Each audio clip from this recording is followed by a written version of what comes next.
Ce silence en mémoire de nos collègues décédés et donc de nos collègues une minute de silence.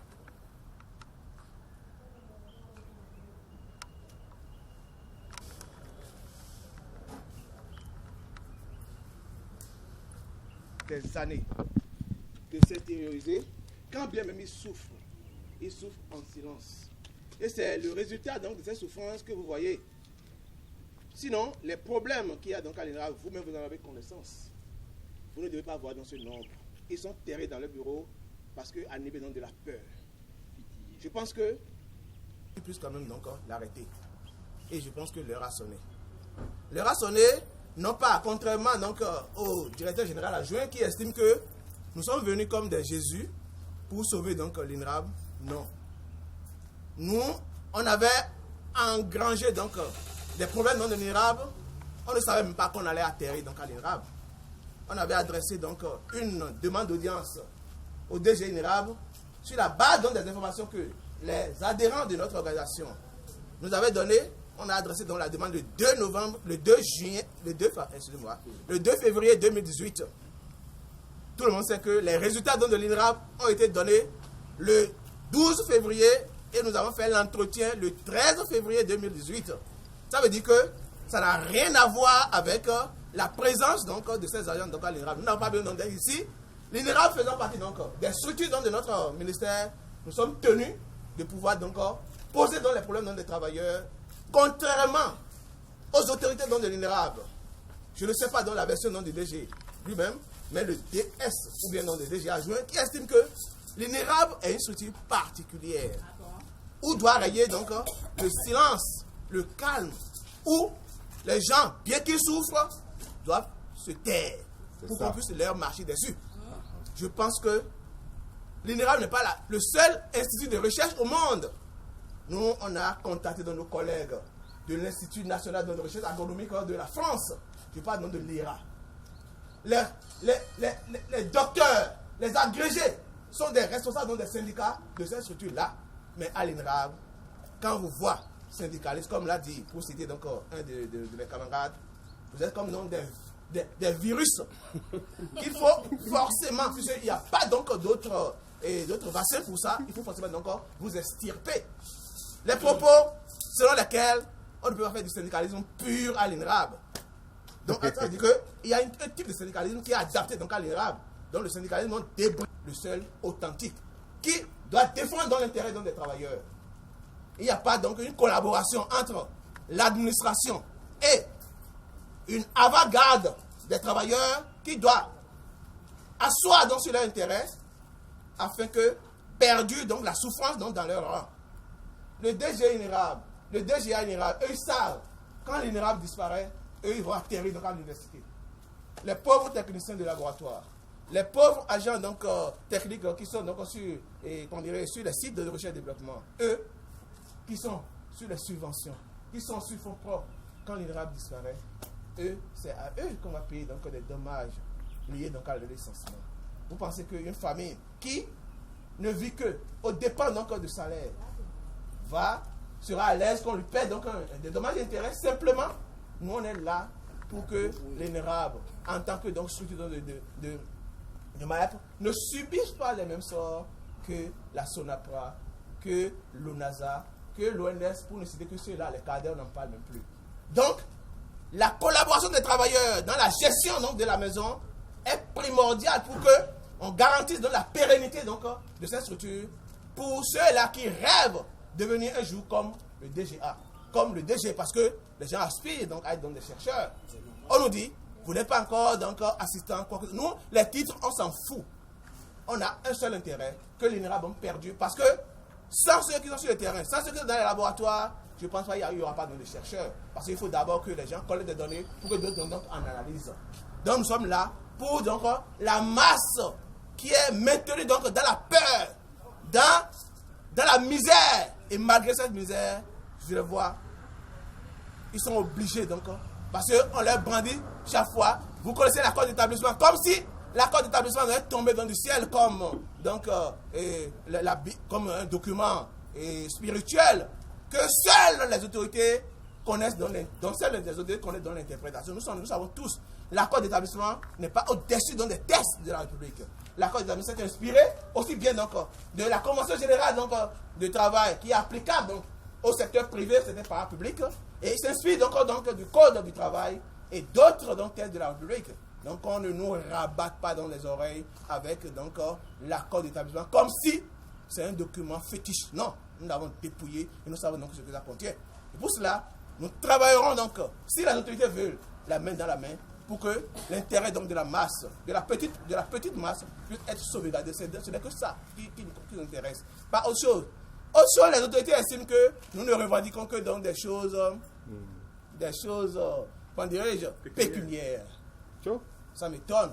Si les travailleurs demandent à ce qu'on organise bien, c'est-à-dire que ceux qui sont sur les sites de recherche et de développement, qu'on les forme, qu'on leur dote donc des matériels pour qu'ils puissent bien prendre les données, ça c'est quel genre de pécunier là? Qu'est-ce qu'ils gagnent en pécunier à ce qu'on organise dans le terrain? Je pense que si vous voulez vraiment donc qui veut tuer son chien, on dit la queue d'un rat. Et aussi quand vous voulez vraiment peindre donc, en noir toutes les actions donc, faites par une corporation, vous allez trouver donc, des moyens pour vraiment la petite bête, c'est ça qui vous intéresse, et non pas donc la grande masse de situations qui doit participer donc, à l'émergence de la structure, ça ne vous intéresse pas. Donc nous on est là aujourd'hui pour dire aux autorités de l'INRAB que l'INRAB est au Bénin. Le Bénin est sur la planète Terre. L'INRAB n'est pas une structure qui est sur la Lune. On est sur Terre ici. Et quand on est sur Terre, les lois, les conventions qui régissent toutes les structures, en dehors donc du fait que l'INRAB est une structure particulière et qui, au-delà donc de ça, a son accord d'établissement, je pense que tout doit être respecté. Et nous sommes là donc pour ça. Et quand on cesse alors de pouvoir vraiment nous donner l'impression que nous ne maîtrisons pas grand-chose, nous savons tout ce qui se passe et nous savons donc tout ce qui doit concourir donc à l'émergence pour que l'INRAB donne de bonnes prestations. Si nous sommes aujourd'hui ici, c'est à cause donc, ça n'a rien à voir avec donc les revendications, parce que nous avons envoyé donc une correspondance et puis 5 mois après, on nous a reçus. De la manière, de quelle manière encore? Parce que l'autorité qui nous a appelé la veille, après 15 heures, estime, alors qu'on avait demandé donc qu'on nous saisit par correspondance, estime que nous n'avons pas demandé la permission à nos supérieurs hiérarchiques avant d'être là le lendemain. Prochainement, si l'INRAB nous invite sans une correspondance, ils ne nous verront pas. Et aussi, comme ils savent gérer, ou bien ils savent donc utiliser les thèmes administratifs, sont 12 heures à l'avance pour nous inviter. Et on prend les dispositions auprès de nos supérieurs hiérarchiques pour que vous ne venez pas nous dire, pendant que vous nous avez invités, vous ne venez pas nous dire, est-ce que vous avez eu l'autorisation de vos supérieurs hiérarchiques? Quelle est cette maison? Je pense que nous allons tout faire pour que la petite bête, qui puisse quand même empêcher dans l'évolution des choses, puisse vraiment être estipée. Si c'est nous, nous allons partir. Même de l'extérieur, l'INRAB étant donc dans la maison, nous, c'est la Fédération des syndicats des travailleurs du Bénin qui est venue donc manifester contre donc les propos liberticides du directeur général. Et les attaques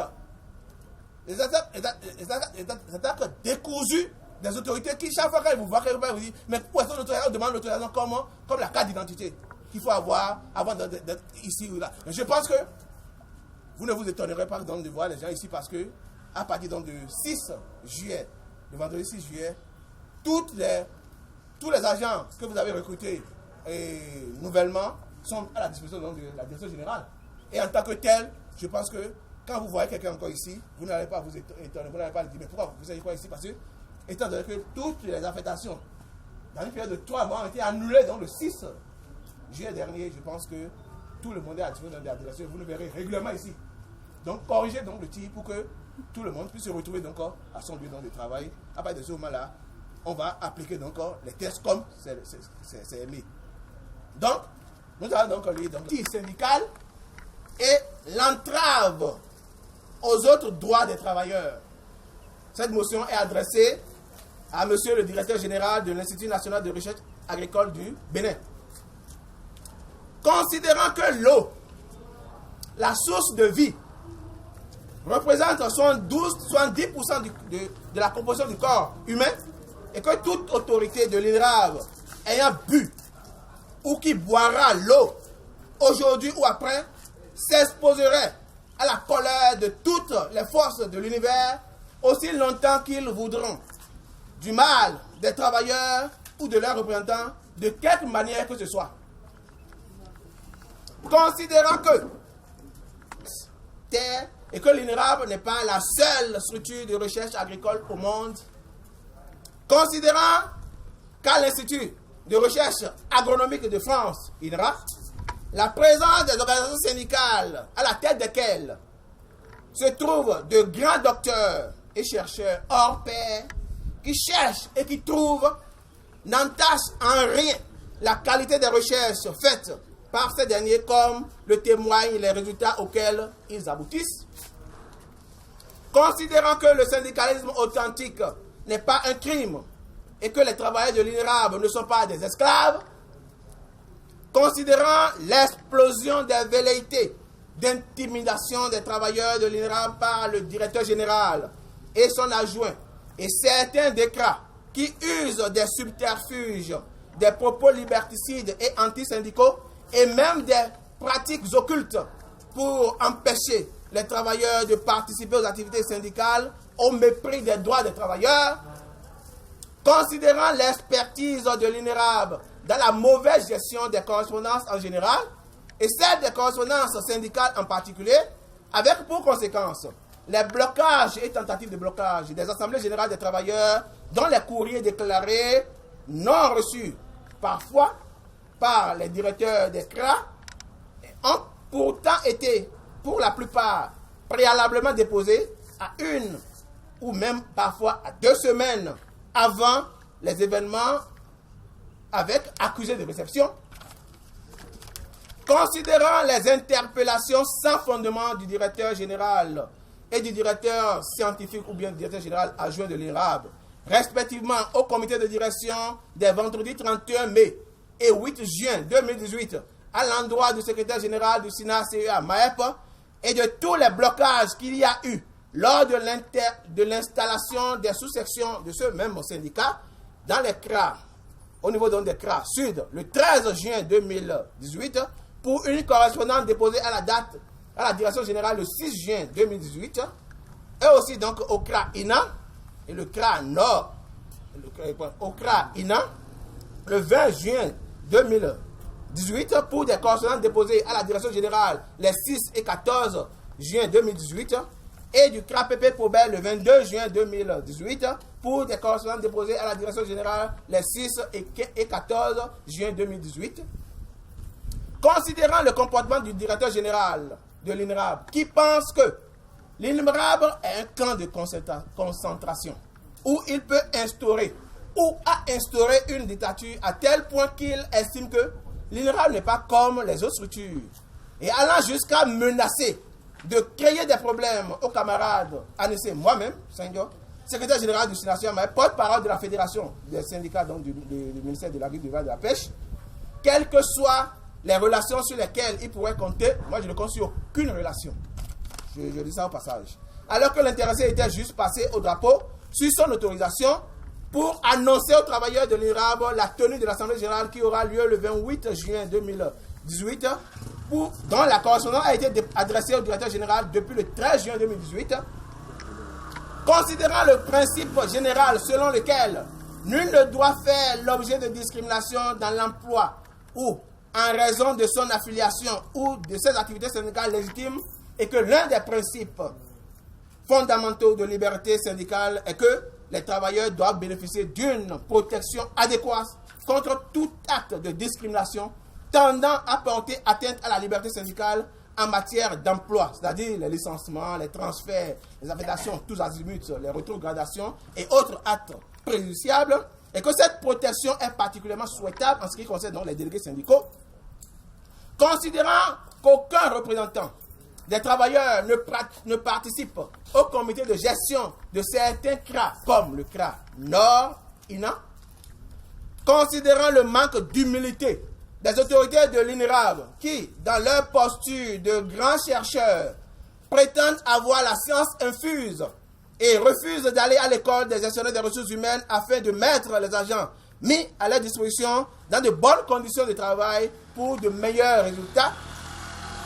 Considérant que, comme le CRA Nord INA, certains CRA ne disposent d'aucune chambre froide de conservation des cultivars, semences et semences variétales, et que de milliers de variétés d'arachides, par exemple, d'igname, sont en voie de disparition du fait de la négligence.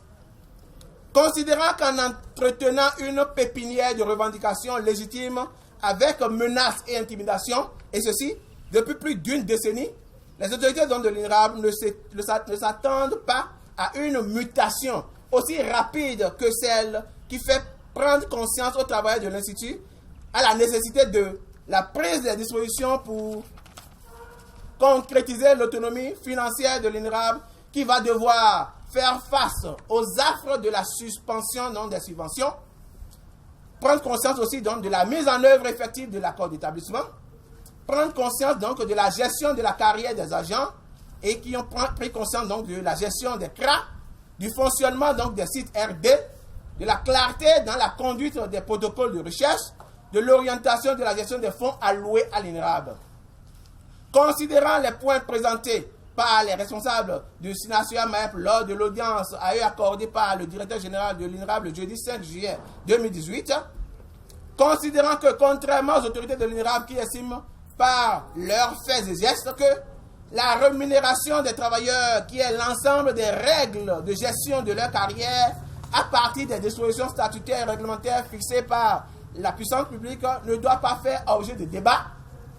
Considérant que le maintien de liens étroits entre les équipes des installations expérimentales et les équipes de recherche est considéré que l'installation expérimentale comme la continuité de la paillasse des laboratoires avec tout ce que ça sous-entend de souplesse de fonctionnement.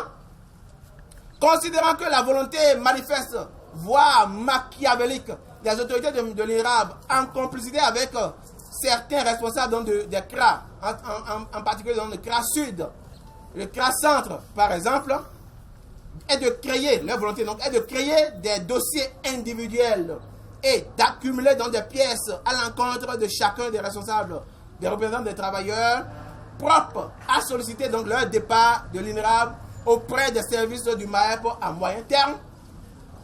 Considérant la manière dont les nouvelles recrues de 2018 sont gérées par l'administration de l'INRAB, qui a largué des pères de famille et des mères de famille en brousse comme des guerriers et sans aucune considération ni aucune organisation et formation de base d'appui à la recherche et développement depuis plus de 4 mois, pendant que les DECRA seraient pour la plupart instruits pour leur rendre la vie difficile, et ceci pour quelle performance?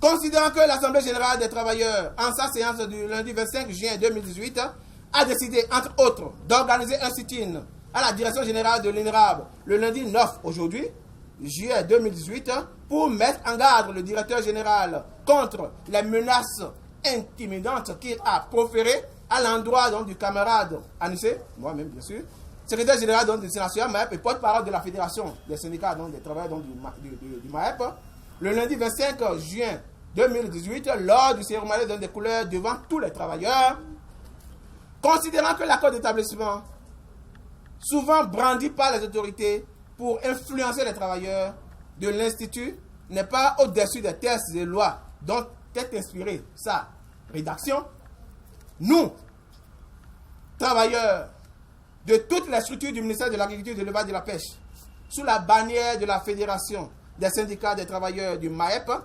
conformément aux résolutions de l'Assemblée générale du lundi 25 juin 2018, décidons en toute conscience de protester contre ces agissements machiavéliques et inhumains, et nous décidons, nous exigeons, allais-je dire, la liberté syndicale partout, toujours et sans condition.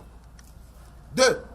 L'arrêt immédiat des tentatives d'intimidation et de menaces proférées à l'endroit des travailleurs par les responsables de l'INRAB sous-informés et l'instauration d'un minimum de formation à leur profit sur la gestion des ressources humaines afin qu'ils connaissent l'importance du syndicat et ne fassent pas ou plus l'erreur d'intimider les travailleurs mis à leur disposition dans le sens de la fragilisation des luttes syndicales à l'INRAB.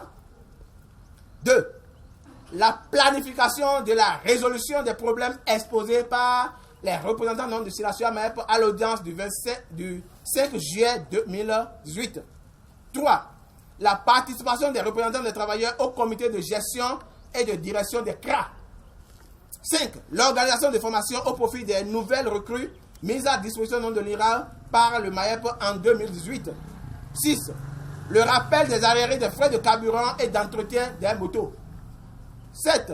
La dotation des CRA des services de gestion des ressources humaines et de planification et de suivi et évaluation. 8. La nomination d'un chef matériel de magasinier pour le CRA Nord. Ce n'est qu'un exemple. 9. La dotation des CRA qui en ont besoin, le CRA Nord par exemple, d'une chambre froide et de bibliothèque. 10. La clarification des implications de la note numéro 10327 INRAB, DG, DS, DA, SA du vendredi 6 juillet 2018 portant annulation d'affectation. 11. Qu'on cesse donc de nous rabattre les oreilles avec des mystères qui donnent l'impression que l'INRAB n'est pas sur la planète Terre. Et aussi, nous lançons un vibrant appel aux travailleurs de l'INRAB en les invitant 1. À plus de conscience professionnelle, de probité d'éthique pour une bonne performance de l'Institut. 2. À l'engagement réel pour la défense des intérêts collectifs des travailleurs. 3. À dénoncer toutes les tentatives d'intimidation et de dilapidation des ressources dans les structures afin que les nouvelles structures installées ne soient pas liquidées pour des raisons de mauvaise gestion. Vive les travailleurs donc du MAEP, vive les travailleurs donc de l'INERAM, vive la liberté retrouvée, seule la lutte paye. Fait à Abomey-Canavi le 9 juillet 2018, les participants. Salut!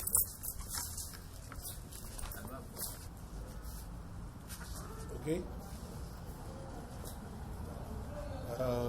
Au nom du directeur général de l'INRAB en mission à l'extérieur du pays, je prends acte de votre motion et de votre mouvement. Je rendrai fidèlement compte de tout ce qui a été fait et de tout ce qui a été dit. Je vous remercie.